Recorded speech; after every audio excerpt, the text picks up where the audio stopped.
देखिए आज का जो वीडियो है वो है कक्षा 9 प्रश्नावली 2.4 बहुपद और उसका क्वेश्चन नंबर 2 है कि गुणनखंड प्रमेय लागू करके बताइए कि निम्नलिखित स्थितियों में से प्रत्येक स्थिति में gx px का गुणनखंड है या नहीं। यानी ये px आपको दे रखा है, ये gx आपको दे रखा है, क्या ये gx इस px का गुणनखंड है। अगर गुणनखंड है तो अगर हम इस gx का भाग इसके अंदर देंगे तो शेषफल क्या आना चाहिए, 0। कैसे कि 4 के गुणनखंड क्या क्या होते हैं, 4 जो होता है उसके गुणनखंड क्या क्या होते हैं, 1, उसके बाद 2 और 4। अब 1 का भाग देंगे तो भी शेषफल 0 आ रहा है, 2 का देंगे तो भी शेषफल 0 आ रहा है और 4 का देंगे तो भी शेषफल 0 आ रहा है। तो कहने का मतलब है कि अगर प्रत्येक गुणनखंड का भाग दिया जाए तो शेषफल 0 होता है।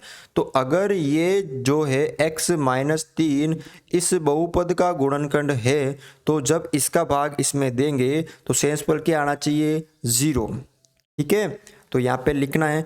अब आपने शेषफल प्रमेय देखा होगा तो ये सेम वैसे की वैसे है, कौन सी, गुणनखंड प्रमेय। तो आपको यहाँ पे लिखना है गुणनखंड प्रमेय विधि से। तो हमने यहाँ पे लिख दिया गुणनखंड प्रमेय विधि से। ये हो गया px, ये हो गया gx। तो इसमें क्या करते हैं कि जो gx होता है जिसका हम भाग देते हैं उसको 0 के बराबर रखेंगे।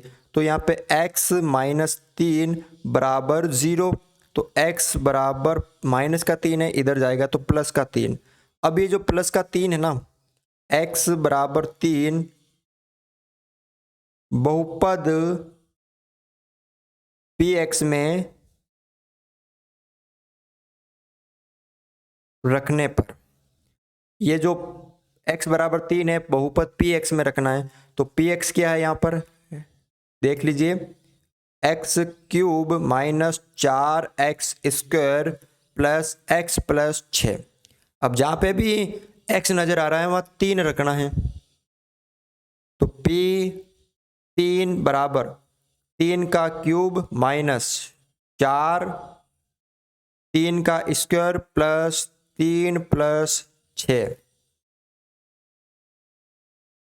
3 का cube 3 into 3 into 3 27 minus 4 into 3 का स्क्वायर 9 प्लस 3 और 6 9 हो गया,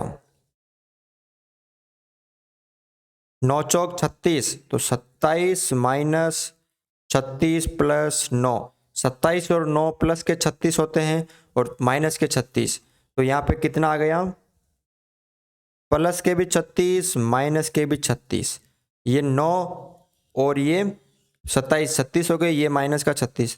तो p3 रखने पे क्या आ गया, 0 आ गया। तो हम कह सकते हैं कि अतः जो gx है वो px का